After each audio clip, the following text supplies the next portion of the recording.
திண்டுக்கல் மாவட்டம் நத்தம் அருகே சாலை வசதி இல்லாத லீ மலையூர் கிராமத்திற்கு குதிரைகள் மூலம் வாக்குப்பதிவு இயந்திரங்கள் கொண்டு செல்லப்படுகிறது. கூடுதல் விவரங்களை செய்தியாளர் வசந்தகுமார் வழங்க கேட்கலாம். வணக்கம் வசந்தகுமார், இந்த வாக்குப்பதிவு இயந்திரங்களை எடுத்துச் செல்வதற்கு எத்தனை குதிரைகள் பயன்படுத்தப்படுது? முழு விவரம். வணக்கம் கனிமொழி. நாளை பாராளுமன்ற தேர்தல் வாக்குப்பதிவு தமிழகத்தில் நடைபெறுவதையொட்டி திண்டுக்கல் பாராளுமன்ற தொகுதி நத்தம் சட்டமன்றத்துக்கு உட்பட்ட லிங்கவாடி மலையூர் கிராமத்திற்கு நத்தம் வட்டாட்சியர் அலுவலகத்தில் இருந்து வாக்குப்பெட்டிகள் எடுத்துச் செல்லப்பட்டது. இந்த வாக்குப்பெட்டிகள் அலங்காநல்லூர் செல்லும் சாலையில் உள்ள மலையடிவார பகுதியான எல்லைப்பாறையிலிருந்து சுமார் 5 கிலோமீட்டர் தூரத்தில் உள்ள லிங்கவாடி ஊராட்சிக்கு உட்பட்ட மலையூர் கிராமமான மலையூர் எடுத்துச் செல்லப்பட்டது.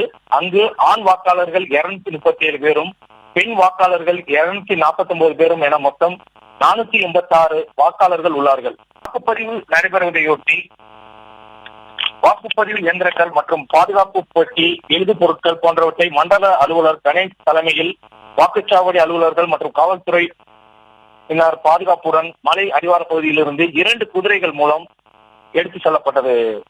கனிமொழி, விவரங்களுக்கு நன்றி வசந்தகுமார்.